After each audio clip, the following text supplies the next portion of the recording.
Muy buenas tardes, muchas gracias por este espacio en nombre de la Fundación CES, la CADE y la FEC.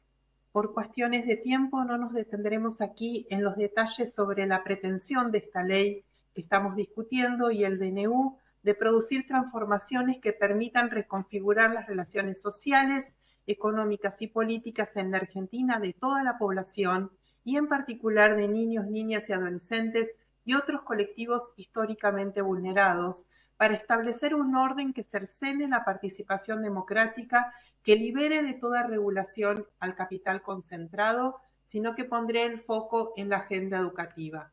Aunque, como ustedes saben, todas las estrategias políticas del DNU y la ley denominada Ómnibus se vinculan con esta agenda educativa, porque siempre se educa y aprende en función del modelo de país y mundo que queremos construir. En este sentido, llama la atención que, aludiendo constantemente a la pobreza, en ninguno de los artículos se hable de garantizar la alimentación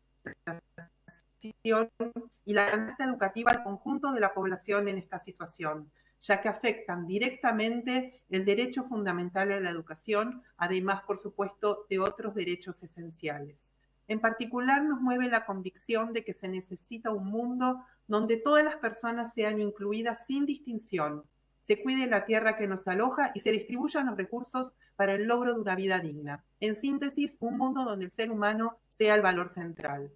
Sabemos que cuando el Estado se corre de sus obligaciones y las deja en manos del sector privado, es el narcotráfico organizado quien ocupa el vacío que éste deja. No queremos que eso ocurra y ya tenemos señales que debemos atender. La vía no es la represión, sino la garantía de derechos en reconocimiento de la dignidad humana. Es por eso que rechazamos profundamente el DNU y la ley denominada Ómnibus y confiamos en la responsabilidad de nuestros diputados y diputadas. Nuestro país suscribe con rango constitucional a la Convención Internacional de los Derechos de Niños, Niñas y Adolescentes, que, al igual que el corpus normativo de la educación y nuestra Constitución Nacional, siempre mencionan a la educación como derecho, como bien individual y social, cuya garantía de cumplimiento es responsabilidad ineludible del Estado.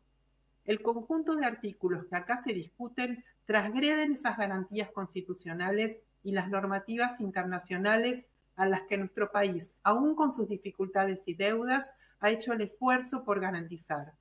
Sabemos que la educación argentina requiere adecuaciones, pero nada de lo dicho en esta propuesta de ley habla de esas, lo cual podría ser una oportunidad, sino que se ponen esfuerzos en negar derechos, privatizar y mercantilizar el sistema en su conjunto. Algunas de las maneras en que sus artículos dan cuenta de lo que afirmo son las siguientes. Se niega el dictamen de la Comisión de Educación de la Cámara, que prácticamente por unanimidad aprobó en noviembre 23 el proyecto de ley financiamiento educativo que establece que el 8% del PBI se destina a educación. Lejos de esto, se acorrala presupuestariamente a las universidades, llevándolas directamente al abismo y a las puertas de la privatización. Es importante notar que el proyecto que discutimos elimina completamente el párrafo que instaló la ley Puigros en 2015, que prohibía expresamente suscribir acuerdos que impliquen ofertar educación como un servicio lucrativo o que alienten formas de mercantilización. Observamos que se rompe con el principio de la gratuidad y de la hospitalidad proclamada en el preámbulo de la Constitución Nacional, cuando se limita la garantía de gratuidad universitaria excluyendo a personas extranjeras. Por si fuera poco, notamos que se suprime la posibilidad condicionada del ingreso a los estudios superiores a mayores de 25 años sin secundaria cumplida y se incorporan los exámenes de ingreso. La misma CONADU expresa que ya fue ampliamente comprobado por investigaciones diversas que esta medida supone una práctica excluyente. Esta misma medida deja en una profunda situación de desventaja a quienes están cumpliendo su condena por situaciones de conflicto con la ley, que, Van aunque 4 algunos minutos. crean, son ciudadanos de este país con plenos derechos. Se pretende modificar el marco general de la política de evaluación de la educación establecida por la Ley Nacional a través del examen censal obligatorio. Esta multiplicidad de instancias de evaluación profundiza la desarticulación y es un indicador más del carácter excluyente de estas reformas. Lo mencionado dialoga lastimosamente con el anuncio del señor presidente de poner en marcha un proyecto piloto de vouchers en la provincia de Santa Cruz, que ya diversos estudios latinoamericanos y europeos mostraron su inutilidad en términos de inclusión y calidad.